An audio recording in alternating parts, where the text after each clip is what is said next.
Então, gente, bom dia para quem chegou depois do momento em que eu desejei bom dia. Então, bom dia de novo. Vamos dar continuidade, né, ao estudo do equilíbrio químico, né, como a gente já vem falando, né, como eu venho recapitulando com vocês. É muito importante ter sempre em mente o andamento das coisas, né? Então, é a nossa terceira aula, né? A gente já viu algumas coisas e para iniciar, gosto sempre de dar aquela recapitulada. Vamos fazer isso. Já está aparecendo aí para vocês, né? Sim. Então, em relação ao tema equilíbrio químico, né? O que a gente viu? Que esse termo, ele se refere, né, ao fato de que a partir de um determinado tempo, né, a composição dos meios reacionais para de mudar. O que eu quero dizer com isso? Né? Para de variar, né, as concentrações dos reagentes e as concentrações dos produtos. Né? Algumas reações chegam nesse equilíbrio com praticamente nada de reagente, e elas são chamadas de reações irreversíveis. E algumas chegam nesse equilíbrio com uma certa quantidade de reagente que não diminui mais, né? E uma quantidade de produto que não aumenta mais. Essas reações são chamadas de reações reversíveis.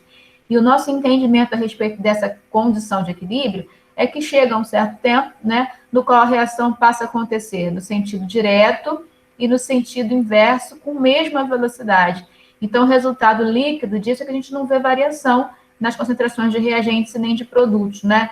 Essas são as reações reversíveis, que são representadas, né, por esse símbolo, seta indo e seta voltando, e é para elas que a gente tem um estudo mais detalhado dessa condição de equilíbrio. Uma vez que para as reações irreversíveis, basta a gente fazer um cálculo estequiométrico simples para determinar o rendimento. Né? Agora, para as reversíveis, como fazer? Como determinar essa quantidade máxima de produto e essa quantidade de reagente que permanece em equilíbrio, né? Então, para o tratamento das reversíveis, tem toda, né, uma outra forma de abordar. E aí a gente viu na primeira aula essas questões, né, que dizem respeito, né, à definição de equilíbrio, ao entendimento dessa condição da reversibilidade. Vimos a definição de constante de equilíbrio, né, representada por aquele símbolo K.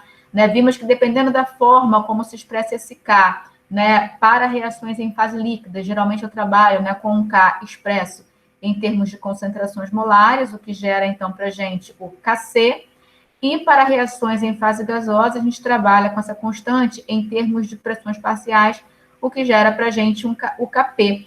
No entanto, o nosso foco é realmente as reações em fase aquosa, né, para as quais a gente trabalha com a constante de equilíbrio em termos de concentração molar Kc. Mas, na verdade, a gente viu na aula passada que, dependendo da reação, essa Kc também recebe nomes especiais, né, e definições especiais em função do tipo de reação. Né? Então, para a reação de autoionização da água, deixa eu mudar a cor aqui da caneta para ficar melhor. Esse Kc, né, assume para a gente uma determinada definição na qual ele se transforma no Kw, né, a constante de autoionização da água, né, definida como produto da concentração molar de equilíbrio dos íons hidrônio pelos íons hidroxila. Vocês lembram disso? Né? Para as reações de ionização ácida e básica, né? A ionização de ácidos e bases fracos, né? Como não acontece, né, 100%, né? Por isso eles são fracos, né? É compreendida como uma reação reversível. Né? O ácido e a base liberam aí, né, o que tem que liberar, né, os íons hidrogênio, os íons hidroxila, né, e até um certo limite, né, a partir de um certo limite, né, a reação se torna reversível, e por isso, então, a ionização de ácidos fracos e de bases fracas, né, é um exemplo, né, são exemplos de reações reversíveis. Para elas, a gente viu, né, que define-se Ka e Kb, né, constante de ionização ácida e ionização básica, né, em função, né, da concentração de íons hidrônio, da base conjugada, pelo ácido que fica sem ionizar, e no caso da base, né, as espécies correspondentes também à reação de ionização. Hoje nós vamos ver mais dois exemplos de reações reversíveis, né, a dissociação de compostos pouco solúveis e de sais, especificamente, e a hidrólise de sais, tá? Então, vamos pegar lá o PDF que eu mandei para vocês e depois a gente volta para cá, tá? Vamos lá, aqui. Já apareceu aí direitinho o PDF? Sim. Sim. Beleza, né? Então, vamos lá para o nosso estudo de caso número 3, né? O número 1 foi a alteorização da água, onde vimos a aplicação de KW. O caso 2, né, foi a ionização de ácidos e bases fracos, e aí nós trabalhamos com Ka e Kb na aula passada. E hoje nós vamos ver, né, um terceiro caso, uma terceira reação reversível, né, relativa à dissociação de sais pouco solúveis. Eu começo com essa figura, né, aqui não dá para ver muito bem, né, aqui tem um becker com água e um monte de sal precipitado, né, então, né, para a gente, né, parece que o sal não dissolveu, né, mas nós sabemos que nenhum processo é 100%, né, não existe nada 100% solúvel e nada 100% insolúvel, né, então, olha aqui que eu escrevo, né, utilizamos o termo sal insolúvel, mas, na verdade, nenhum sal é 100% insolúvel, mas sim pouco solúvel. Logo, podemos concluir que a dissociação de um sal pouco solúvel é um processo reversível com baixíssima constante de equilíbrio, né? O que a gente entende com constante de equilíbrio baixa, né?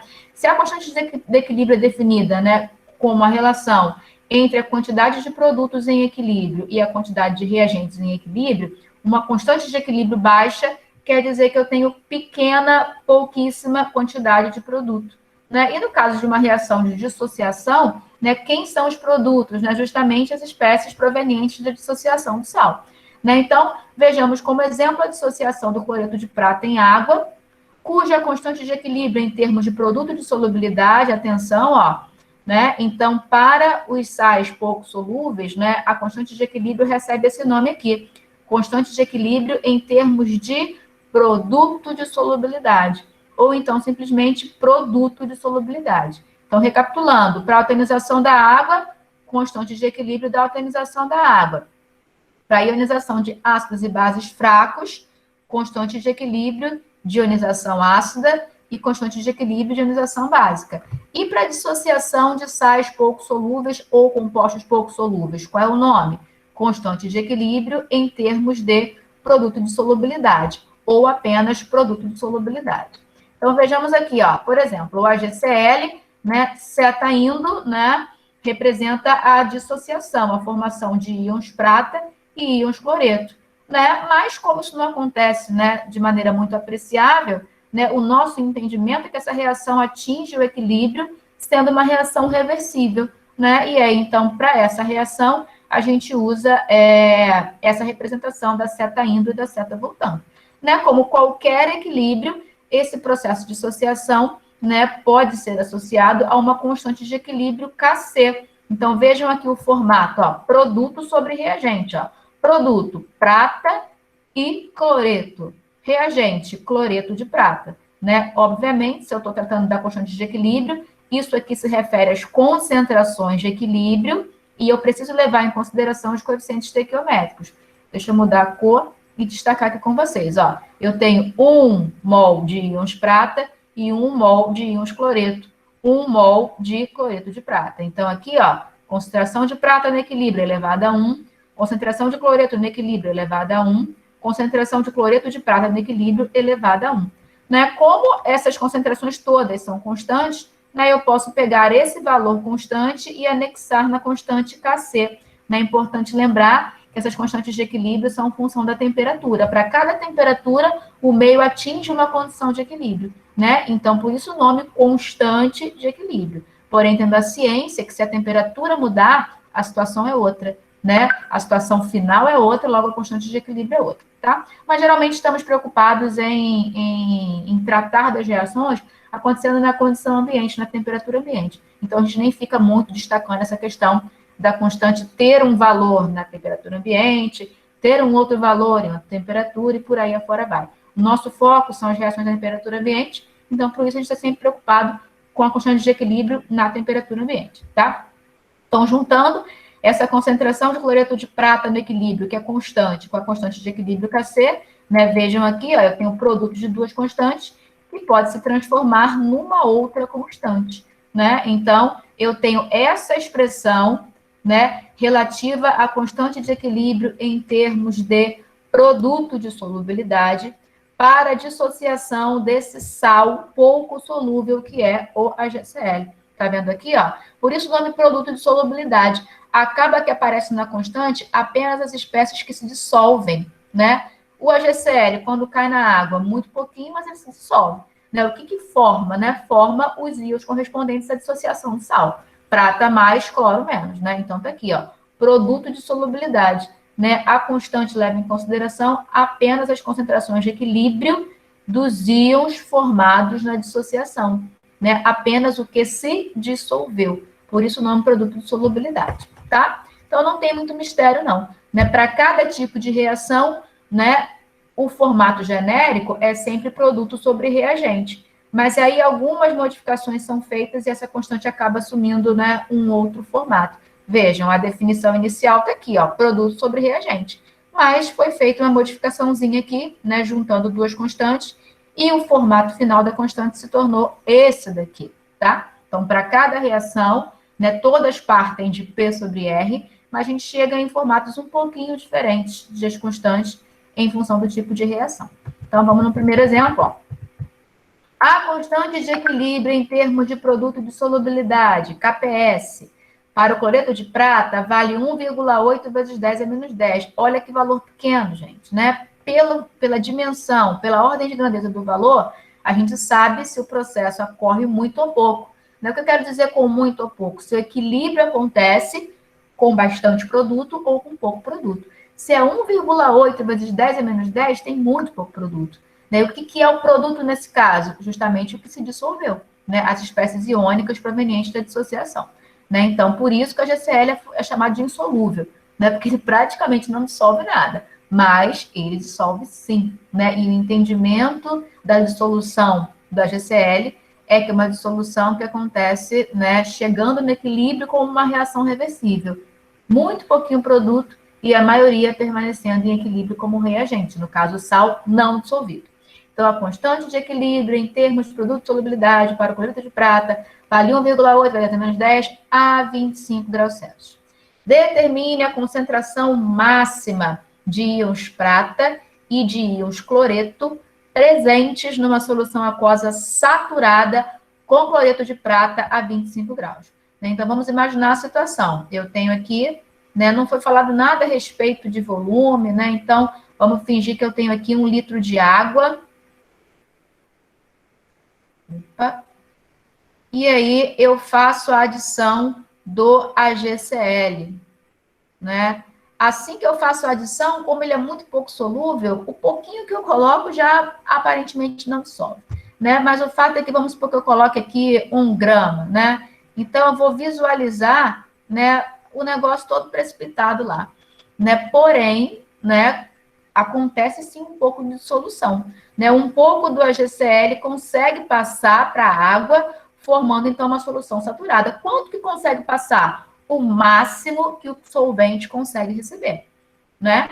Então, a GCl se dissolve, né, na capacidade máxima desse 1 litro de água, digamos assim, né? E como a solubilidade é baixa, né, a maioria realmente permanece como o sal sem dissolver, dando um aspecto de sistema heterogêneo para essa situação. Porém, o nosso entendimento é, de fato, é um sistema heterogêneo. Mas essa água em contato com o sal não está pura, não. Ela tem um pouquinho de AgCl dissolvido. E que quantidade? O máximo possível, tá? Quando o AgCl se dissolve, né, e a condição de equilíbrio é atingida, qual é a quantidade de prata e de cloreto presente nessa água? O máximo possível. Né? No equilíbrio, a gente tem o máximo de produto possível e o que permanece lá como reagente em equilíbrio. Tá? Então, para resolver os problemas de equilíbrio, como a gente viu na aula passada, existe um passo a passo que pode nos facilitar. Né? Então, por exemplo, né, primeiro passo é descrever o equilíbrio que eu estou tratando. Nesse caso, ó, é o equilíbrio de dissociação do AgCl em água, que é o que eu estou representando. Ó, o AgCl sólido vai se transformar, muito pouquinho, né, em Ag aquoso e cloro aquoso, né? Íons prata e íons cloreto. Primeiro passo é construir minha tabelinha de equilíbrio, né? E aí, como não foi falado nada a respeito do volume de água, do volume de solução saturada, a gente pode muito bem propor uma base de cálculo composta por 1 litro de solução. Que solução? A solução saturada, né, da qual o problema trata. É sempre possível trabalhar com a base de cálculo de 1 litro. Geralmente facilita, né? Sempre facilita os nossos cálculos, né? Então, ó, AgCl sólido em equilíbrio com Ag mais aquoso e cloreto aquoso. No início, eu tenho uma certa quantidade de AgCl, né? Que não me importa que quantidade é, né? O que importa é que eu estou fazendo, né, a interpretação dessa quantidade em 1 litro de água, né? No início eu tenho essa quantidade, 1 litro de água, não tenho nada de prata, não tenho nada de cloreto, né? Quando o AgCl começa a se dissolver e o equilíbrio acontece, eu tenho, né, uma quantidade de AgCl que permanece como precipitado. Que quantidade é essa? O que tinha menos o que reagiu, tá vendo aqui, ó? Y menos X. E esse X, que é a quantidade que reagiu, né, é justamente a quantidade formada de prata, tá vendo? Ó, o que tinha mais o que formou, e de cloreto, o que tinha mais o que formou. Por isso, o 0 mais X, ó, tinha nada, né, conforme a AgCl reagiu, né, dissociou, formou íons de prata. Conforme o AgCl dissociou, formou íons de cloreto. Essa minha segunda linha diz respeito ao número de mols, né? Na terceira linha, né, eu vou simplesmente pegar o número de mols e dividir pelo volume. Com isso, eu vou ter a concentração molar. Né? No caso, como a AgCl é um sólido, não faz sentido, né, eu representar a concentração molar dele em 1 litro de solução, que é a minha base de cálculo. Então, pus um risco aqui para dizer que não faz sentido definir para a AgCl isso. Né? Para prata, qual é a concentração molar? O que foi formado por 1 litro. Para o cloreto, o que foi formado por 1 litro. Né? No terceiro passo, então, eu vou trabalhar com a minha constante de equilíbrio, né? Uma vez que o meu objetivo é saber justamente as concentrações máximas. E as concentrações máximas são as concentrações de equilíbrio, tá? Então, para esse equilíbrio, qual é a constante de equilíbrio? A KPS, a constante de produto de solubilidade, ou apenas produto de solubilidade. Então, KPS, Ag mais em equilíbrio elevado a 1, cloro menos em equilíbrio elevado a 1. Qual o valor de KPS? Foi dado como sendo 1,8 vezes 10 a menos 10. Quais são as concentrações de equilíbrio? Olho para a minha tabelinha aqui, ó. Né? Na terceira linha, eu tenho as concentrações molares de equilíbrio das espécies. Então, é X sobre 1 para a prata e X sobre 1 para o cloreto. Né? Apenas X coloquei aqui. Resolvi, achei esse X. Né? Quem é esse X? Se eu olho aqui na minha tabelinha, esse X, né, é um valor relativo ao número de mols. Né? Mols por litro, né? Peraí. Na verdade, se eu tivesse posto... na verdade, é o número de mols, né? Se eu pusesse X sobre 1 aqui, seria a concentração molar, né? Como eu pus apenas X, o X sai como número de mols, né? Então, achei o número de mols em equilíbrio, né? De quem? Dos íons prata e dos íons cloreto.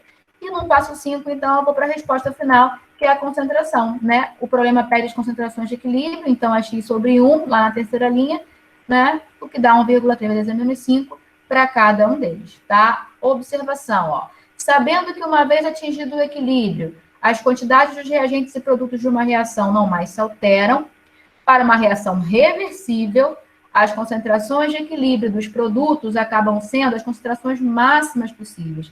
Né? Por isso que, nesse exemplo, nós calculamos as concentrações de equilíbrio e isso já é a resposta de concentração máxima, né? Porque daí não vai passar. No caso da dissociação de sais pouco solúveis, as concentrações de equilíbrio são as concentrações máximas de íons possíveis, tá?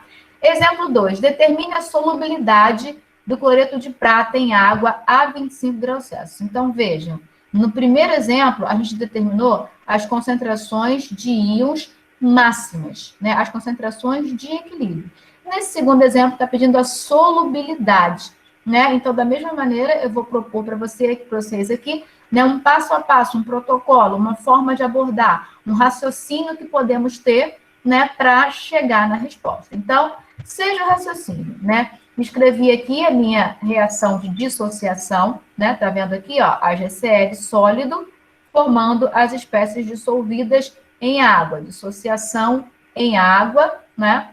E o que eu posso pensar? Se X mols por litro de AgCl se solubilizam, né? Olha aqui, eu tenho 1 para 1 para 1, Então, pensando em 1, ó, se 1 mol solubiliza, eu formo 1 de prata a mais e 1 de cloro menos, né? Só que eu quero saber a solubilidade, eu não sei se isso é 1, eu tenho que botar um valor X, uma incógnita, né? Então, se é 1 para 1 para 1, é X para X para X, né? Se X mols por litro se solubilizam, X mols por litro se formam para prata mais e X mols por litro se formam para cloro menos, tá? Estamos seguindo a proporção molar da reação, né?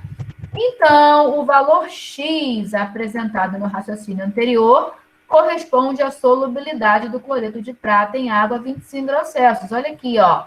O que eu estou propondo? Ó, se X se solubiliza, né? E eu consigo relacionar esse X que solubiliza com as quantidades dos íons formados, né? Então, vamos continuar no raciocínio. O valor X apresentado no raciocínio anterior corresponde à solubilidade do cloreto de prata em água a 25. Olha que interessante. No entanto, X não pode ser um valor qualquer, uma vez que as concentrações de prata e de cloreto, que também são esse X, né? A gente concluiu isso, atingem um valor constante máximo a partir do momento em que a reação atinge o equilíbrio, né? Então, olha só, eu sei que o que se solubiliza vai se transformar em íons prata e íons cloreto. Só que a quantidade de íons prata e cloreto, elas não são quaisquer, né? Existe uma relação entre elas chegam num valor constante máximo, né? Que é relacionado à constante de equilíbrio. Por isso que eu escrevi isso daqui, né?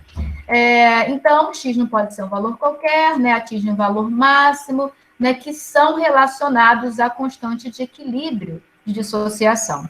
Então, eu volto na constante de equilíbrio, né? Para quê? Para determinar esse valor X, que é a solubilidade, segundo o meu raciocínio. Então, tá de novo eu aqui, KPS igual a prata do equilíbrio elevado a 1, cloreto do equilíbrio elevado a 1. Substituir o valor, né? Substituir os valores X. Dessa vez a minha análise não está com base na tabela, mas sim no meu raciocínio, né? Quem é esse X? É a quantidade que solubiliza do HCl, né? Então, resolvendo, acabou que deu o mesmo resultado de antes, mas aqui já dá em mols por litro, tá vendo? Porque é resultado dessa continha que se refere à concentração, tá? Então, conclusão, né? Quem é esse X no meu raciocínio? É a quantidade que solubiliza de HCl. Logo, esse X é a solubilidade do cloreto de prata em água nessa temperatura, tá? Então, nesse caso, como é 1 para 1 para 1, né, a concentração máxima de íons calculada no exemplo anterior corresponde à própria solubilidade, tá? Então, esse é um outro exemplo de situação envolvendo, né, o equilíbrio de dissociação de sais pouco solúveis. Terceiro exemplo, determine a solubilidade do HCl em gramas por litro.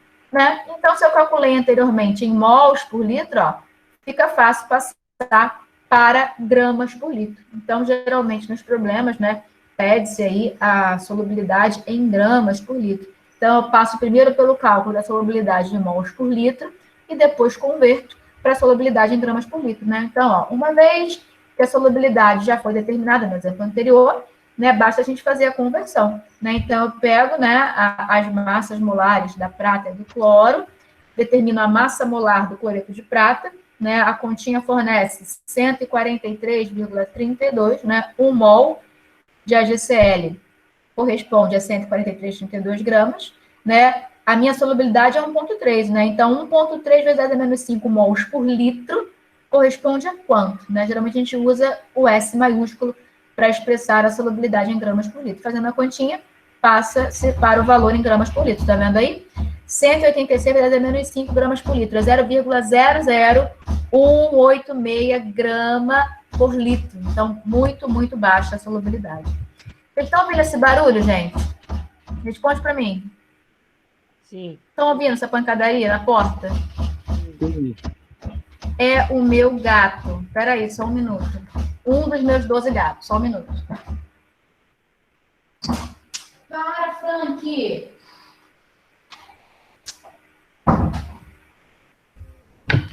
Jesus! Voltemos. Exemplo 4. Olha aí, ó. Um produto de solubilidade do sulfato de prata em água a 25 graus Celsius é 1,4 vezes 10 a menos 5.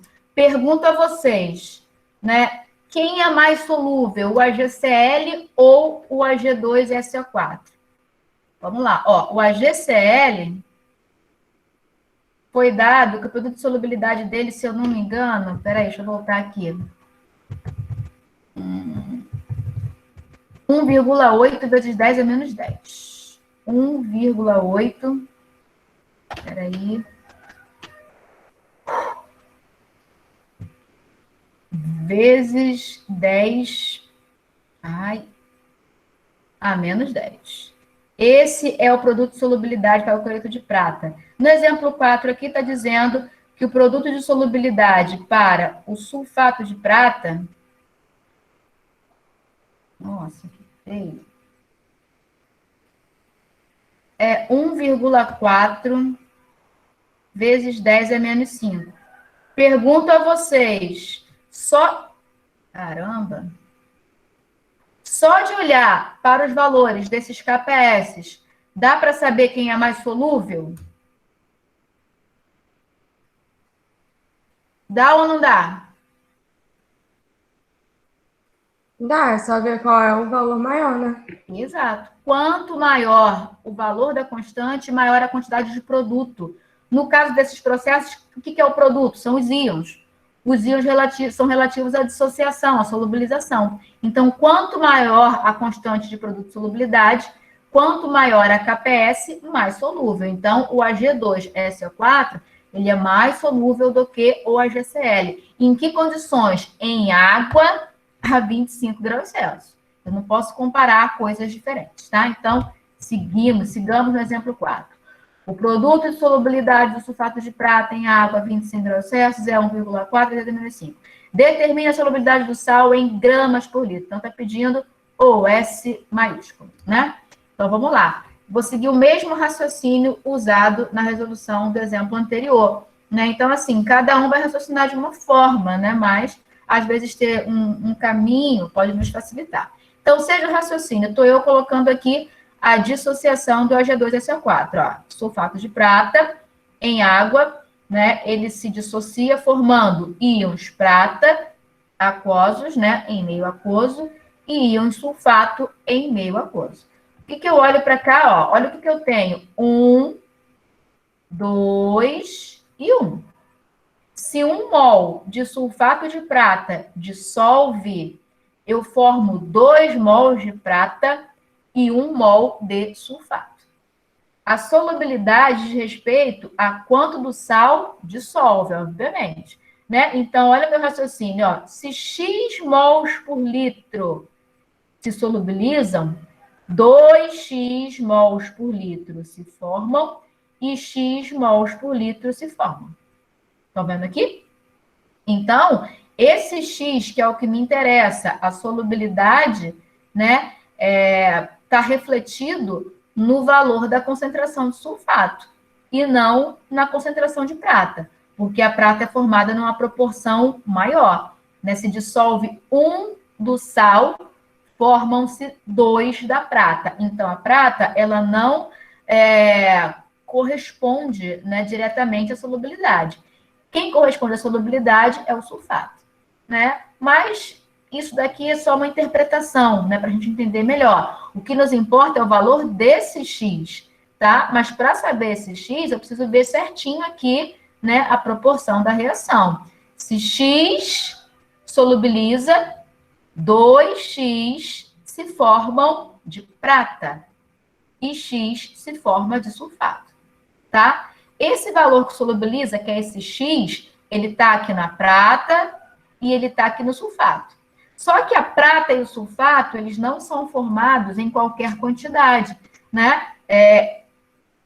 A prata e o sulfato se formam, né, até atingir um determinado valor constante máximo, porque a reação é reversível. Então, esse 2x da prata e esse x do sulfato não são valores quaisquer. Eles estão relacionados a constante de equilíbrio. Então, lá vou eu para a constante de equilíbrio. Ó. A KPS é igual concentração da prata no equilíbrio elevada a 2. Olha aqui a importância de a gente ter em mente que na definição das constantes de equilíbrio, o que vai aparecer, né, de concentração no equilíbrio está sempre elevado ao coeficiente estequiométrico. Muitas vezes a gente omite porque é 1, mas nesse caso aqui, se a gente omitir, a gente vai fazer errado, né? Então, ó, olha para cá. Eu tenho 1 de Ag2SO4, 2 de prata e 1 de sulfato. Então, aqui, eu vou pegar a concentração de prata e elevar a 2, e vou pegar a concentração de sulfato e elevar a 1, tá?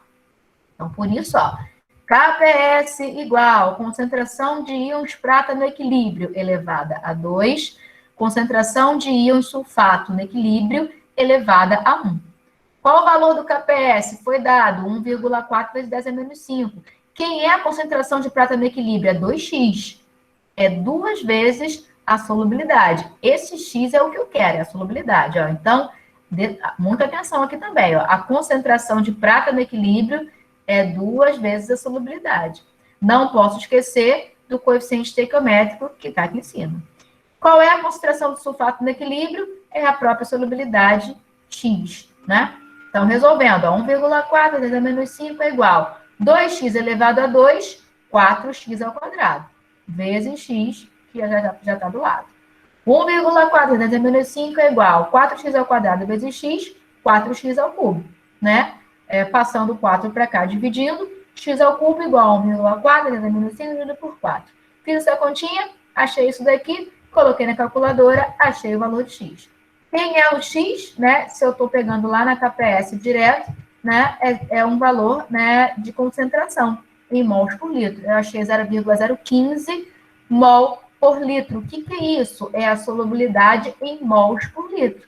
É quanto dissolve do Ag2SO4 em cada litro, tá? Então, cada litro, né, consegue dissolver 0,015 mol, né? Logo, forma 0,030 de prata e 0,015 de sulfato. Mas não foi essa a pergunta. A pergunta foi a solubilidade em gramas por litro.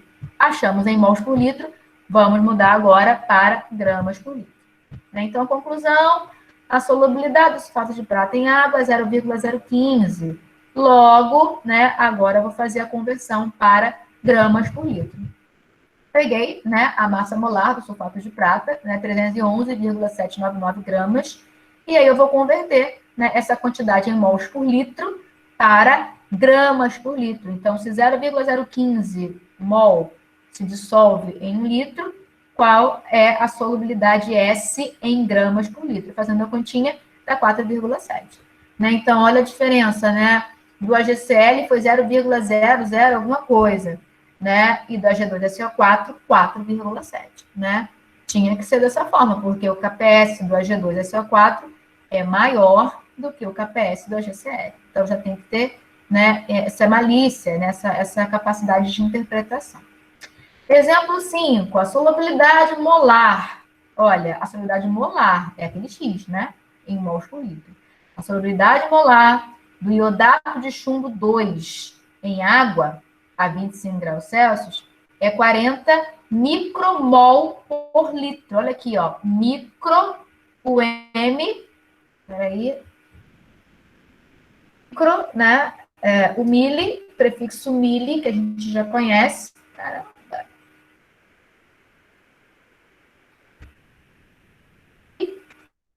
Vai ou não vai? O prefixo micro é esse mi, né? Letra grega, né? O mili, vocês sabem que é 10 a menos 3, né? Mililitro, 10 a menos 3 litro. Milímetro, 10 a menos 3 metro, né? O mili é 10 a menos 3. O micro é 10 a menos 6, tá? Então, a solubilidade molar do iodato de chumbo 2 em água a 25 graus Celsius é 40 micromol litro a menos 1, ou seja, micromol por litro. Qual o valor de KPS para o iodato de chumbo 2? Né? Então, aqui foi dado o X, que é a solubilidade molar, e está sendo pedida a KPS. É uma outra opção de problema envolvendo o equilíbrio de sais pouco solúveis. Então, vamos de novo lá no raciocínio. Seja o raciocínio, então está aqui a reação de dissociação. Ó. Iodato é o íon IO3 menos. iodato de chumbo 2, né? Então, eu tenho o chumbo mais 2 e o iodato menos 1. Como é que eu monto o sal? Ó, menos 1 vem aqui para baixo e mais 2 vem aqui para baixo, sem sinal, né? Então, Pb iodato 2, conforme está aqui, ó. Então, o sólido passando para as formas dissolvidas em água, ó. Pb mais 2 aquoso e 2 de iodato aquoso, tá vendo, ó? Eu tenho para cada um de iodato de chumbo, 1 de chumbo e 2 de iodato. Veja, ó, é 1 de chumbo e 2 vezes o iodato. Por isso que aparece um 2 aqui, ó. 1 de chumbo 2, eita, e 2 de iodato, né? Então, no meu raciocínio, já foi dada aqui a solubilidade molar, que é o X, ó. Se 40 vezes 10 a menos 6 mol por litro, né? 40 micromol por litro, é 40 vezes 10 a menos 6 mol por litro, tá? Então, se 40 vezes 10 a menos 6 mols por litro do sal se solubiliza, quanto é que se forma do chumbo 2? A mesma quantidade, 40 vezes 10 a menos 6. E do iodato? O dobro, ó, 2 vezes 40 vezes 10 a menos 6. Ó, tem um 2 aqui na frente, tá?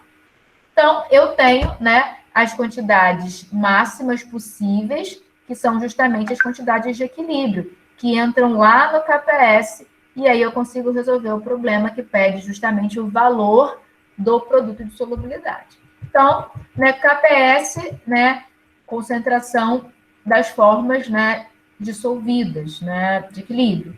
Então, Pb mais 2 no equilíbrio está aqui, elevada a 1, e iodato no equilíbrio elevada a 2. Muita atenção com isso. Então, nos problemas de solubilidade, né, o que pega, às vezes, é levar em consideração esses coeficientes estequiométricos. Então, tá aqui. KPS é o que eu quero, mantém. Qual é a concentração de íons chumbo 2 no equilíbrio? 40 vezes 10 a menos 6. Está aqui, ó. 40 vezes 10 a menos 6. Qual a concentração de íons iodato no equilíbrio? 2 vezes 40 vezes 10 a menos 6. Então, 80 vezes 10 a menos 6. Não posso esquecer do coeficiente estequiométrico, tá? E aí, resolvendo a continha, chegamos ao valor do produto de solubilidade. Notem que é ainda mais baixo do que o AgCl. O AgCl era 10 a menos 10, o sulfato de prata 10 a menos 5, e o iodato de chumbo 10 a menos 15. Então, muito, muito pouco solúvel, tá? Né? Porém, não existe nada insolúvel. Né? Ao considerar a solubilidade, se dissolve muito pouco. O meu entendimento é que chega no equilíbrio como reação reversível, com pouquinho produto e a maioria como reagente. Mas não existe reação 100%, tá? Ou 0%, né? Dizer que é insolúvel significa dizer que é 0%, e não existe isso, né? Passemos agora para o quarto, né? Segundo de hoje e quarto, né? Estudo de caso de reação reversível, né? Hidrólise de sais, né? Os cátions e os ânions de sais provenientes de ácidos e bases fracos, olha só, então já grava isso aí, né? Esse termo hidrólise de sais, né? Como o nome fala, hidrólise é reação com água para quebrar água. Hidrólise, lise da água, quebra da água, né? Então, alguns cátions e alguns ânions de sais. Que sais são esses, professora? Qualquer sal? Não. São os sais provenientes de ácidos e bases fracos. Esses benditos cátions e ânions desse tipo de sal, né, podem reagir com a água, podem quebrar a água, né, hidrolisar. E com isso, o que vai acontecer? Né? Eles podem formar íons H+, ou íons hidroxila. Né? A água não é isso aqui, meu povo. A gente não sabe que a representação para a água é essa. Né? O que significa quebrar a água? Ou eu vou quebrar aqui, né? Ou eu vou quebrar aqui. Se eu quebro aqui, o que resta? Né? Resta H+, e hidroxila. Da mesma forma, quebrando aqui. Né? Então, alguns sais reagem com a água, podem capturar esse hidrogênio, e com isso, o que sobra? A hidroxila. Né? Ou então, o que pode acontecer? o processo inverso, né? Onde acontece a liberação de íons de hidrogênio, tá? Então, alguns cátions e ânions desse tipo de sal reagem com a água. Qual o nome dessa reação, professora? Hidrólise. Nesse processo, o que acontece? Ou vão liberar H+ da água, ou vão liberar hidroxila da água. Isso vai fazer o quê? Né? Isso vai fazer com que haja uma alteração no pH. Né? Para a água pura, a gente viu, né, que o pH é 7. A água pura é a representação de um sistema neutro. Né? Agora, se o sistema não está neutro, né, justamente porque existe aí uma quantidade excedente, digamos assim, em relação à água, de íons de hidrogênio ou de íons de hidroxila. E isso daí, né, reflete-se no valor do pH. Então, dando prosseguimento. Isso aqui, né, é necessário a gente ter em mente, né? É necessário assimilar isso daqui, ó. Cátions de sais provenientes de bases fracas reagem com a água, gerando íons de hidrônio. Isso é chamado de hidrólise ácida. Tá? Então, quem são, né? Quais são as espécies que reagem com a água, liberando H+? São os cátions de sais provenientes de bases fracas. Tá?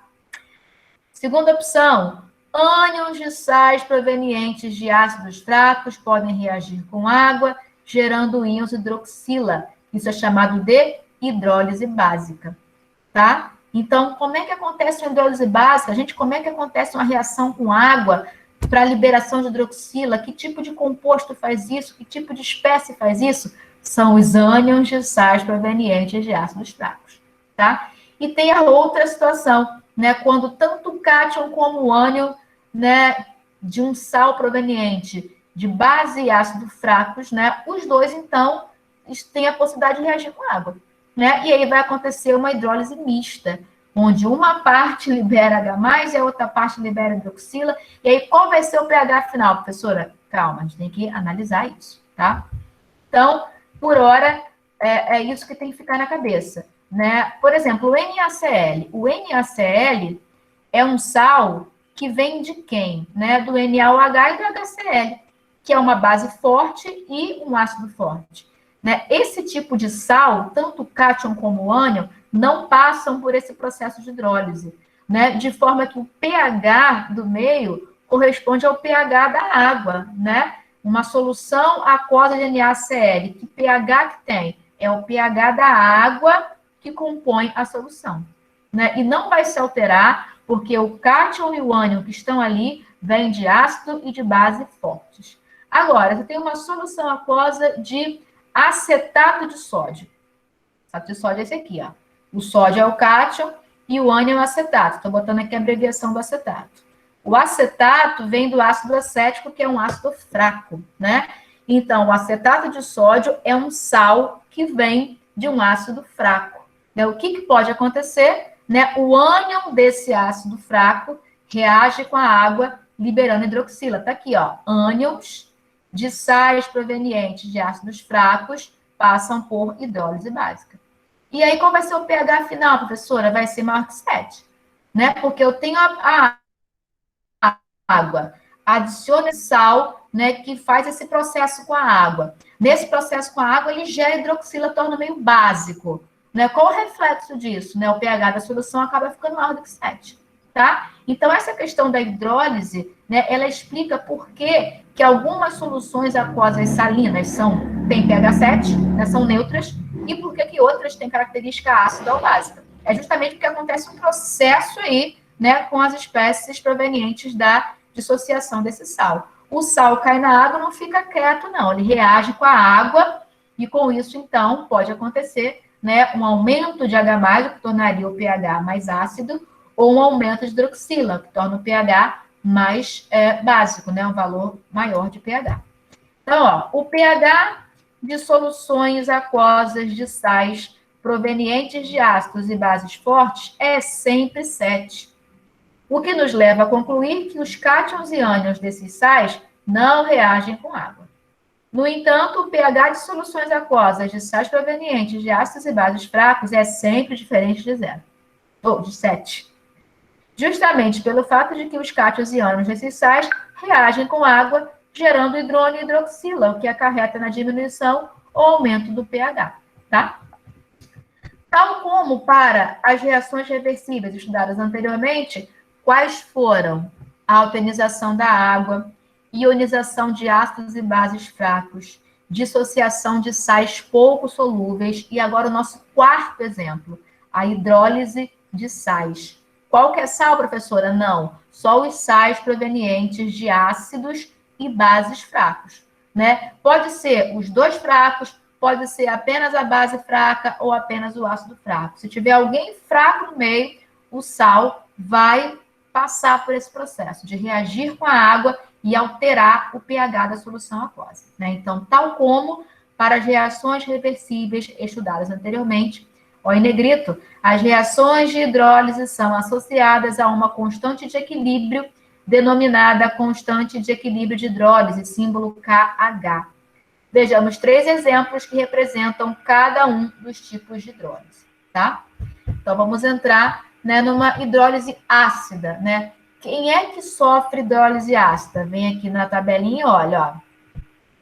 Cátions de sais provenientes de bases fracas, né? Então, vamos olhar para esse sal aqui, ó.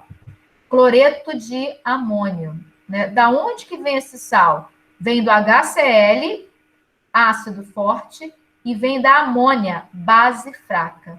Então, esse é um sal proveniente de base fraca. Volta na tabela. Cátions de sais provenientes de bases fracas reagem com a água, gerando hidrônio, ou seja, sofrem hidrólise ácida. Então, lá vou eu pegar, né, o cátion, que é a parte interessante, reagir com a água e ver o que acontece, tá? Mas antes da reação de hidrólise ocorrer, obviamente, acontece a dissociação. Então, só para ilustrar, se eu tenho cloreto de amônio e coloco na água, o que acontece é a dissociação. Veja, o cátion, que é o amônio, se separa do ânion, que é o cloreto, está aqui representado, tá? Veja que eu coloquei seta num sentido só, né, porque esse sal é extremamente solúvel e a nossa interpretação é de que o equilíbrio acontece como uma reação irreversível, ou seja, não sobra reagente. Então, colocamos uma seta num sentido só.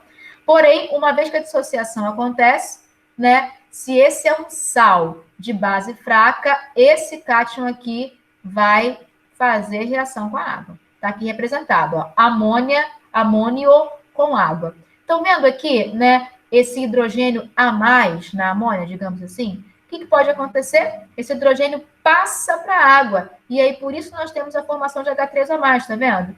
Nós temos, né, o NH4 voltando a ser amônia. E para onde que vai esse hidrogênio? Para a água, né, formando íons hidrônio. Está aqui representada a tal da hidrólise ácida, né? Ou seja, a reação do cátion com água para a formação de íons H3O+. Né? Isso vai fazer com que o pH da água se torne mais ácido ou mais básico? Quem vai me responder? Ó, tenho aqui a água, coloquei o cloreto de amônio. O bendito do amônio reage com a água, essa parte do sal reage com a água e vai formar na água mais íons hidrônio. Vai alterar a quantidade pouquinha, né, que já existe na água. Isso vai fazer o que com o pH? Vai tornar o meio mais ácido ou mais básico? Mais ácido. Logo, o pH vai Diminuir, tá? Então, toda vez que acontece hidrólise ácida, como o próprio nome já diz, vai aumentar a acidez, logo o pH vai diminuir, tá?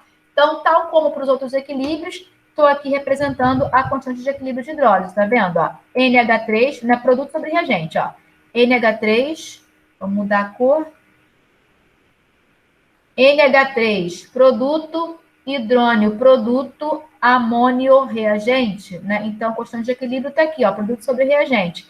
Concentração de amônia no equilíbrio, vezes concentração de hidrônio no equilíbrio, sobre concentração, falei errado, amônia vezes hidrônio sobre amônio, né? Porém, essa quantidade de H3O+ aqui, né, ela pode ser relacionada com o KW, né? É o que eu estou fazendo na linha de baixo. Né? Vejam mais uma vez esse detalhe. A água, a princípio, parece que não entrou, mas ela entrou sim. né? Porque esse KH, na verdade, é KC vezes concentração da água, tá? Então, sempre a gente parte de KC, que vira KW, que vira KA, que vira KB, que vira o que quer que seja, tá? Mas não precisa ficar lembrando disso toda hora. Eu estou lembrando para vocês poderem, né, saber. Mas o normal é nem colocar a pobre da água, tá? Mas ela já está colocada lá dentro da constante de equilíbrio.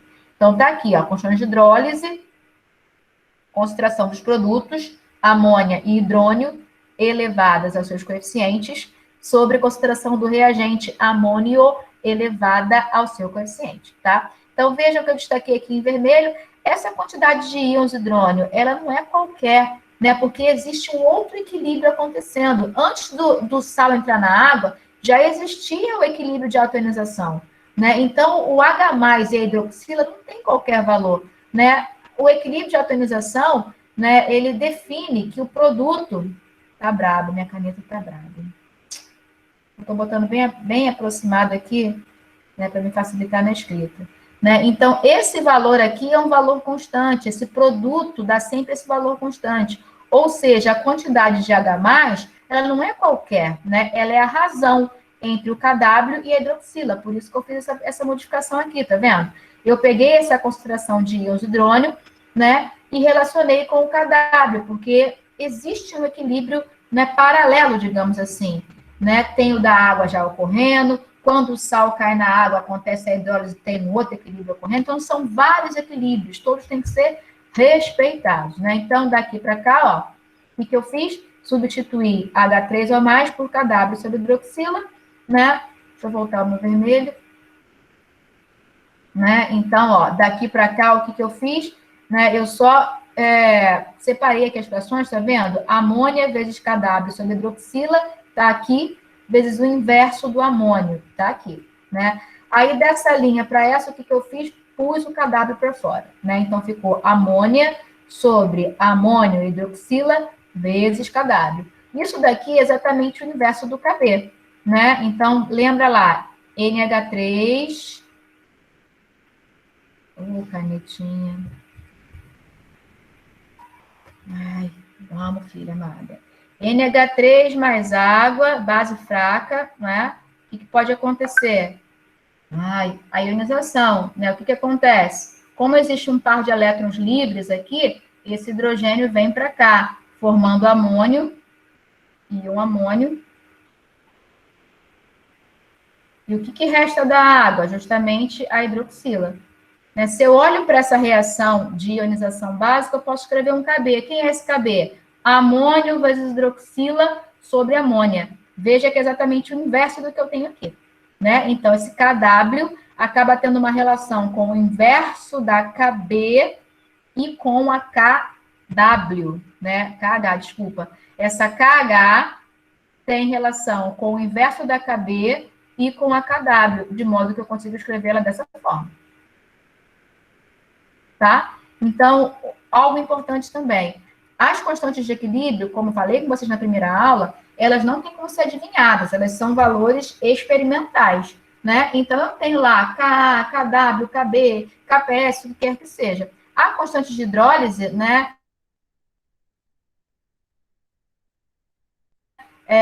não é tabelada, né? Justamente, e aí não precisa tabelar, né? Então, eu passei para você, né, três tabelas, tabela de KA, tabela B, KS. Tabela de KH não tem, né? Porque as constantes de hidrólise se relacionam, né, com a KA ou com a KB, tá? Então, ó, tá aqui, né?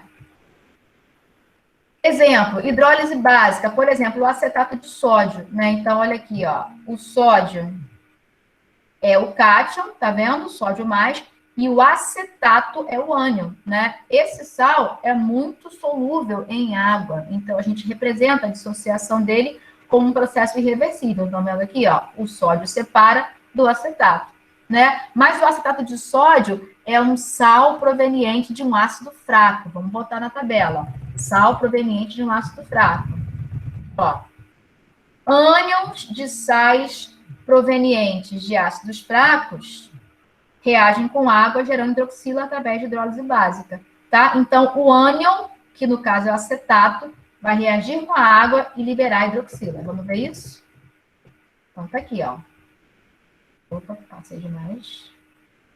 Ó, o ânion, o sal proveniente de ácido fraco, reage com água, liberando hidroxila. Tá certinho, né? Hidrólise básica. O que acontece? Ó, o hidrogênio da água pula para cá e o que sobra? A hidroxila.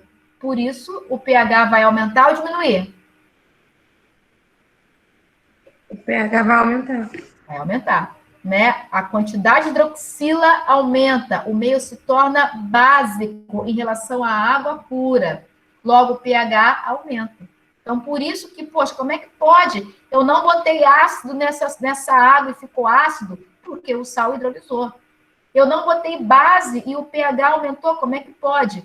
O sal hidrolisou, tá? Então, tá aqui a constante de hidrólise, ó, produto sobre reagente, ácido acético benzidroxila, tá aqui, ó, elevados a 1, porque é todo mundo 1 aqui nessa reação, sobre reagente ânion acetato. Mais uma vez, ó, antes do sal entrar na água, já havia a alquionização da água, já havia esse equilíbrio, que eu não posso sumir com ele, né? Então, a quantidade de hidroxila não é qualquer, ela está relacionada à quantidade de H3O+, que está relacionada a KW. Então, fiz aqui a substituição, ó. Hidroxila é KW sobre hidrônio. E aí, vim desenvolvendo, ó, tá vendo o que eu fiz aqui? Fiz a multiplicação, ó, ácido acético KW sobre hidrônio, tá aqui, ó, ácido acético KW sobre hidrônio, vezes o inverso, né? Aqui eu tenho como se fosse o inverso do acetato, né? Vim desenvolvendo, cheguei aqui, tá? Então, tabela de constantes de hidrólise não tem, porque as constantes de hidrólise têm relação com Ka, com Kb e com Kw, tá aqui, ó. Se eu quiser saber a constante de hidrólise dos íons acetato, basta eu ter Kw, que é 10 a menos 14, é 25 graus Celsius, e basta eu ter Ka. Ka de quem? Do ácido fraco associado ao acetato. Do ácido fraco que deu origem ao sal que hidrolisa. Então, uma vez que eu tenha, né, o Ka na mão e conhecendo a Kw, eu tenho a constante de hidrólise. Terceira situação, hidrólise mista. Imagine que eu tenho aqui acetato de amônio, tá vendo? Amônio vem da amônia base fraca. Acetato vem do ácido acético, ácido fraco. Né? Também é um sal super solúvel em água, de forma que eu escrevo a dissociação como um processo irreversível. E eu tenho que considerar as duas coisas. Né? O amônio vai hidrolisar, né, gerando H3O+ no meio, e o acetato vai hidrolisar, gerando hidroxila no meio. Pergunto a vocês, se esse processo de hidrólise ácida e hidrólise básica forem muito parecidos, vai alterar o pH? Não, vai ficar neutro, né?